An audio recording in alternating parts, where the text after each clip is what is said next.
Mana nih Nabil ya? Kok belum nongol juga sih? Nah, Hmm. Assalamualaikum Bang Dul.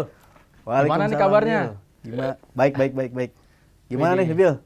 Alhamdulillah Bang. Nih COVID kasusnya makin naik aja nih. Makanya lah kita ngobrol virtual gini deh jadinya. Bener banget. Mau belanja pasar juga susah. Terus mau makan di luar juga takut kan? Ngomong-ngomong soal COVID Bang, kasiannya orang-orang pada kehilangan kerjaannya sampai stres begitu. Iya nih prihatin juga sih sama keadaan sekarang ini nih. Aduh. Oh iya Bang, barusan gue lihat berita nih Bang. Iya ya. Ada wacana tentang legalisasi ganja nih Bang. Wah yang bener. Iya Bang, tapi bahannya cuma buat kebutuhan medis dan keturunannya. Emang bisa Bil? Dari dulu kan ganja termasuk narkotika yang bikin orang-orang kecanduan. Apalagi di Undang-Undang Nomor 35 Tahun 2009 Pasal 8 ayat 1. Nah, tentang narkotika golongan 1.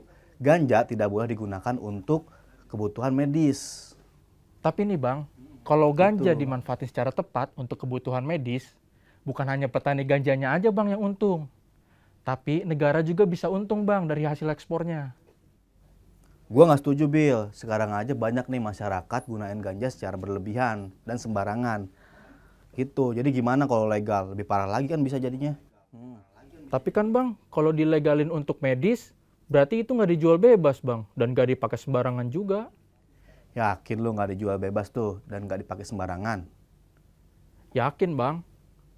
Udah deh, daripada kita debat, mendingan kita langsung sapa pemirsa di rumah. Assalamualaikum warahmatullahi wabarakatuh. Halo pemirsa MTA dimanapun Anda berada. Senang sekali bisa berjumpa dengan kami dalam program Generation Gap. Ya betul, kali ini saya ditemani dengan Bang Abdul Hamid akan melihat opini masyarakat lintas generasi mengenai legalisasi ganja di Indonesia. Nah, bagaimana nih opini masyarakat mengenai hal tersebut? Apakah masyarakat setuju jika ganja dilegalkan di Indonesia atau tidak setuju? Mari kita lihat tayangan berikut ini. Cekidot. Pertama saya bukan dokter. Kedua, saya juga bukan backgroundnya bukan hukum. Jadi kalau masalah manfaat medis dan masalah legalitas, saya sendiri nggak ada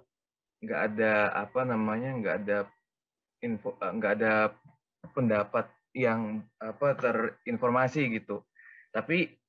Tapi kalau menurut saya sendiri, ganja itu menjadi relatif kurang relevan atau kurang penting selama demand-nya atau permintaan untuk produk ganja itu nggak ada gitu. Aku yang sebagai orang awam ini akan mempertanyakan gitu, apa urgensinya untuk melegalkan ganja gitu. Kita yang persiapkan untuk melegalkan ganja itu pertama ya harus ada dua sisi, apa aja positifnya, apa aja negatifnya. Jadi kurang lebih memang kalau aku juga melihatnya tadi sih lebih melihat sejauh mana urgensi legalisasi ganja tersebut. Kalau dari aku sih setuju dengan syarat ya. Ganja setuju. Kalau gue sebagai orang awam, gue nggak terlalu paham ya. Maksudnya kayak zat apa aja yang terkandung, kenapa sampai ganja itu tidak dibolehkan di Indonesia. Cuma secara pribadi gue setuju sih, bukan konotasi negatif gue jadi pemakai nanti ya maksud gue. Nggak setuju. Kalau menurut saya pribadi sih jujur dengan tegas menyatakan tidak terhadap narkoba dan tidak mau adanya pelegalan. Pokoknya di negara kita ini tidak mau adanya segampang itu kita mendapatkan narkoba. Saya tidak setuju kalau ganja dilegalkan. Itu tergantung ya. Jawabannya bisa setuju, bisa juga tidak setuju. Setuju kalau digunakan untuk hal-hal yang baik seperti pengobatan. Tidak setuju ya kalau dibikin untuk seperti bermabuk-mabukan atau berhalusinasi.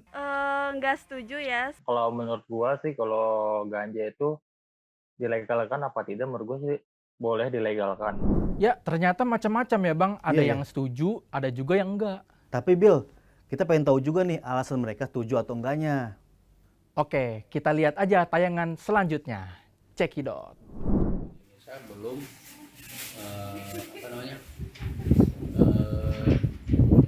belum dibolehkan kan, kebanyakan masyarakat Indonesia kan dipakai mabuk-mabukan itu kan, khusus sedangkan kalau di luar negeri kan diperbolehkan itu dipakai bumbu masak. Bukan, maksudnya nggak tahu, nggak paham. Iya. Soalnya kalau misalnya demand-nya nggak ada, berarti nggak ada yang perlu diregulasi dong, ya nggak sih? Kalau apa namanya, yang menjadi masalah itu kan kalau misalnya demand-nya banyak, tapi diketahui apa namanya punya efek negatif ke badan si penggunanya kan, kayak misalnya ketika apa namanya ketika pemerintah Inggris maksa jual opium di Cina, atau ketika apa namanya rokok sama alkohol di Amerika kan kalau nggak salah ada contohnya tahun sekitar 1920-an itu di Amerika itu kelompok-kelompok Kristen di sana itu sempat itu beranggapan bahwa kalau minuman alkohol itu menyebabkan apa namanya munculnya penyakit-penyakit sosial kan, seperti apa namanya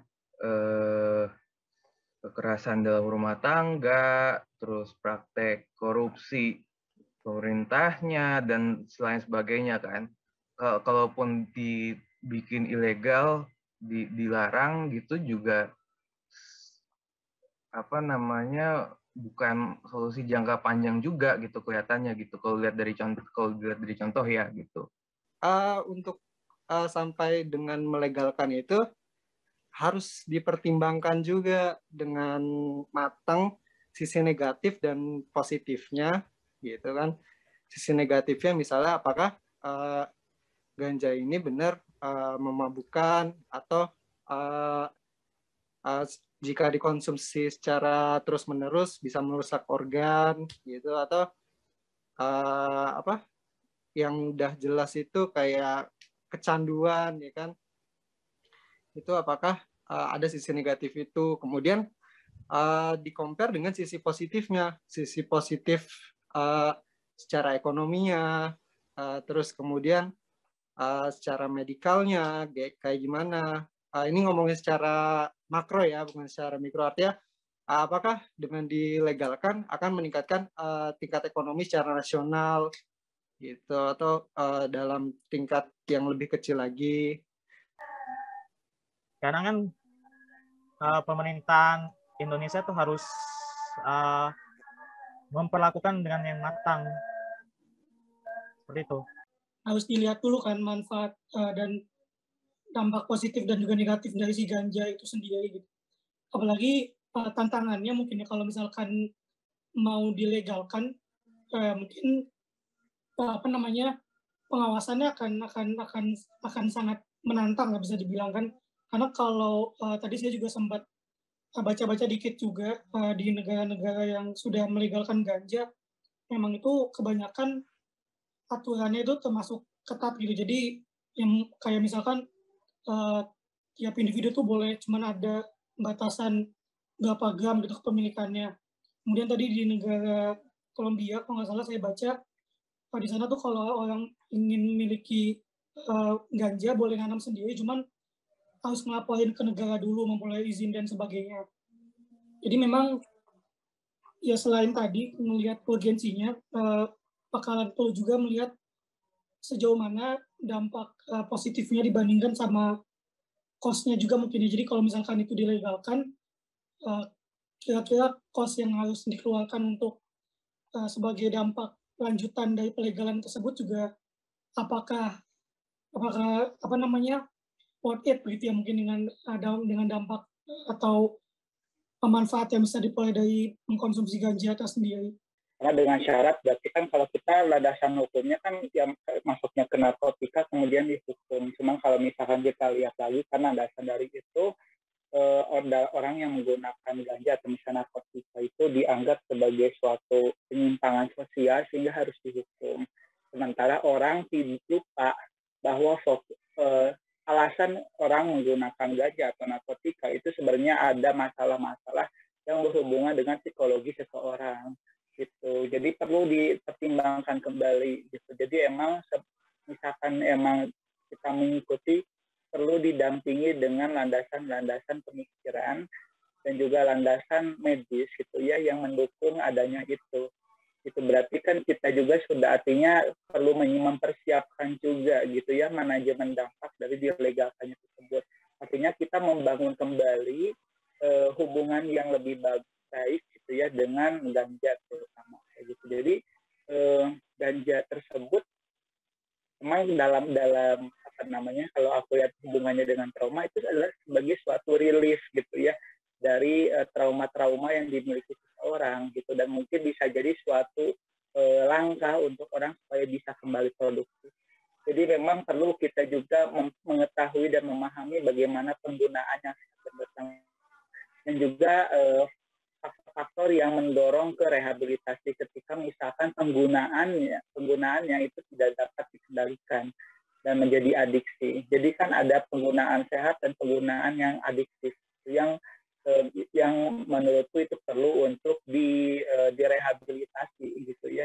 Aku terinspirasi dari dokumenternya Dr. Gabor Mate ya, dan dia menunjukkan bahwa pasien-pasien dan klien dia tuh menggunakan narkotika secara rutin, dan itu dimaklumi karena memang beban hidup juga ya dan juga trauma yang ditanggung oleh orang tersebut itu melampaui kapasitasnya, sehingga emang obat-obatan narkotika itu memang digunakan untuk mengatasi gitu ya, mengatasi tekanan-tekanan yang hadir dari trauma tersebut. Legalisasi ganja itu harus dengan aturan yang sangat ketat, terutama pada pemakaiannya. Nah, kalau secara medis, ganja itu kan digunakan sebagai ini ya, obat bius ya. Biasanya kita sebutnya morfin tuh buat obat bius. Nah itu menurut gua sebagai obat dia tuh cocok digunakan bagi beberapa penderita gitu. Tapi itu harus dengan aturan yang jelas, aturan tertulis yang sangat jelas gitu. Batasan-batasannya di mana, sampai di mana ini obat boleh digunakan. Contohnya misalkan ya, kita kita pakai morfin dengan jumlah berapa cc maksimal. Nah, itu harus ada kejelasan sampai porsi berapa dia bisa digunakan. Kalau lebih dari itu justru malah membahayakan menurut gua. Sebagai orang yang sedikit banyak belajar tentang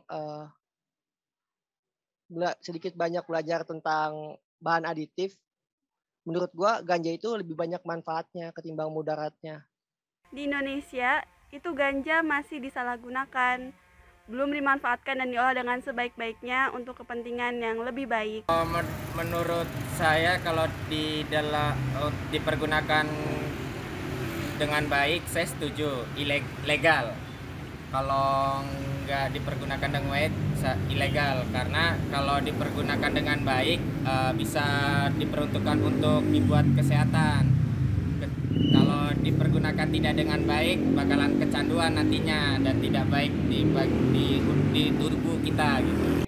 Ilegal saja banyak yang menyalahgunakannya, apalagi legal. Pasti banyak sekali. Walaupun menurut pemerintah legalisasi ganja itu untuk kepentingan medis dan mengangkat perekonomian masyarakat. Tetapi tetap saja hal itu dilarang oleh undang-undang.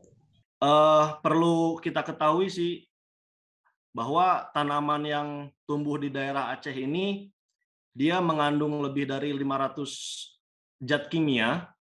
Kalau nggak salah ya, nanti disebutkan dengan yang ahli kesehatan. Dan itu sebagian besarnya efeknya terhadap psikologis. Lalu yang dikeluarkan oleh pemakainya itu euforia dan halusinasi yang ditimbulkan dapat merusak ke saraf pastinya kan, bahkan dapat merusak gangguan jiwa. Tidak sedikit saya lihat yang dia tidak mampu rehab, karena rehab kan berbayar ya di BNN. Lalu dia memilih untuk dipidana dan di dalamnya mulai dari sakau, mulai dari tidak punya uang, keluarga hilang, ya larinya ya ke gangguan jiwa, entah itu dia depresi, lalu gila gitu. Lalu untuk selanjutnya,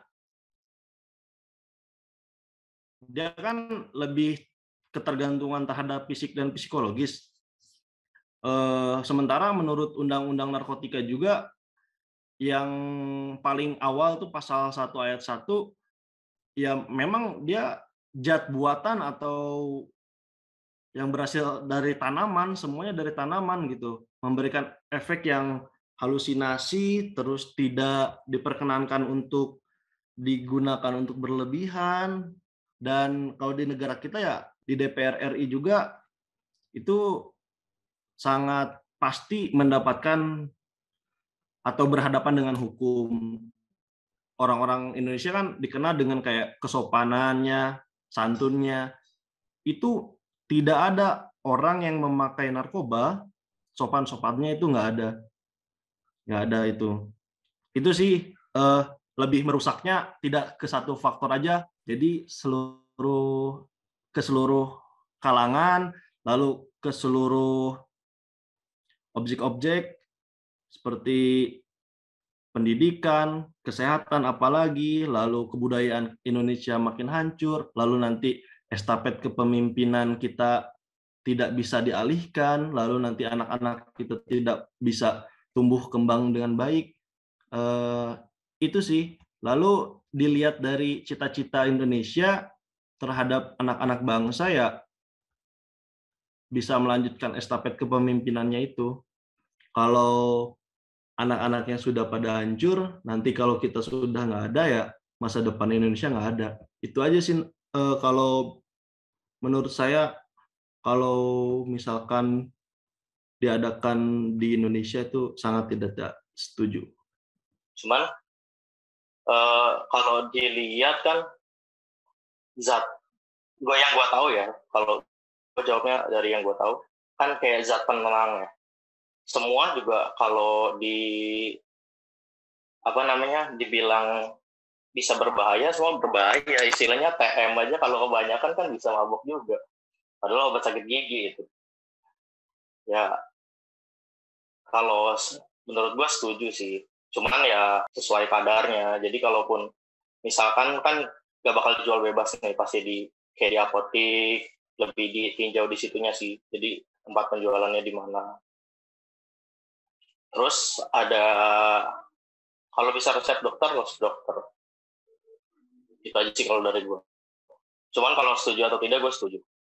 Karena secara dari ilmu kedokteran kan itu ganja juga bisa dipakai buat obat-obatan ya, yang beberapa obat-obatan yang seperti menurut penelitian, saya lupa, gue juga lupa penelitian tentang apa, katanya juga ada sempat bisa mengobati obat-obat penyakit-penyakit yang semacam berbahaya dengan ada campuran ganjanya, tapi dengan pure daun ganja saja, tidak ada campuran lainnya.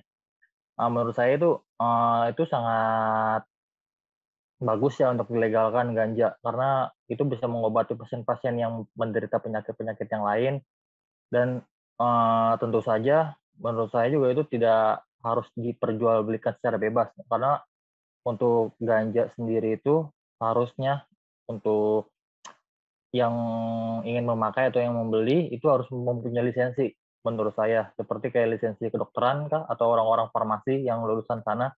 Itu pun tidak, yang harus lulusan sana pun tidak asal bisa membeli, itu harus ada surat rekomendasi seperti rekomendasi dokter atau apa, karena secara rekomendasi dokter saja kan masih bisa dipalsukan ya, karena bisa kong kali kong menurut saya. Dan menurut saya juga kalau untuk ingin dilegalkan itu harus diberlakukan yang sangat ketat sekali persyaratan-persyaratannya, agar tidak bisa sembarang orang yang membeli ganja-ganja itu yang menjadi disalahgunakan. Setuju aja kalau legal, soalnya legal untuk kebaikan. Misalkan di rumah sakit ada yang punya penyakit atau apa dan obatnya itu pakai ganja atau semacamnya, ya itu nggak apa-apa. Tapi kalau untuk yang lainnya itu ya tahu sendiri lah, nggak boleh. Kenapa? Lihat konteks Indonesia, rasanya banyak pertimbangan kalau ke depan atau suatu hari nanti ganja itu legal. Di satu sisi banyak pemimpin di Indonesia, mulai dari daerah sampai pusat, itu punya kebijakan khusus untuk memberantas narkoba sampai tetek bengeknya, sampai bahan bakunya. Iya, ganja itu enggak hanya narkoba, orientasinya ada di kesehatan, ada di obat-obatan. Tapi untuk meredam masifnya narkoba yang kita masih berjuang, itu rasanya sulit. Makanya sangat untuk 5-10 tahun ke depan ganja itu nggak bisa legal di Indonesia, karena itu di satu sisi kita lagi berperang sama narkoba, sampai-sampai kita punya badan setingkat lembaga negara yang khusus untuk memberantas narkoba, yang bahkan di negara-negara manapun nggak punya. Sebegitu concernnya kita memberantas narkoba ya karena itu. Makanya salah satu bahan dari narkoba yang kita sebut ganja ini, saya rasa tidak mungkin legal untuk jangka pendek, bahkan jangka panjang sekalipun. Nah, Bill, itu tadi opini-opini masyarakat lintas generasi nih. Ternyata macam-macam juga ya jawabannya ya. Bener Bang, tapi walaupun berbeda pandangan, tapi kita harus menghargai perbedaan tersebut. Ambil sisi positifnya, sisi negatifnya gak usah diambil.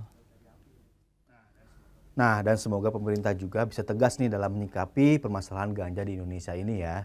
Jangan sampai banyak kasus-kasus penyalahgunaan. Yap, setuju Bang. Baik pemirsa, itulah tadi obrolan virtual kami dalam program Generation Gap. Nah, semoga kita ini bisa bijak dalam menyikapi apapun tanpa menimbulkan suatu kerugian. Saya Abdul Hamid. Saya Nabil Abdussalam. Sampai jumpa di Generation Gap selanjutnya. Wassalamualaikum warahmatullahi wabarakatuh. Ya, Mak.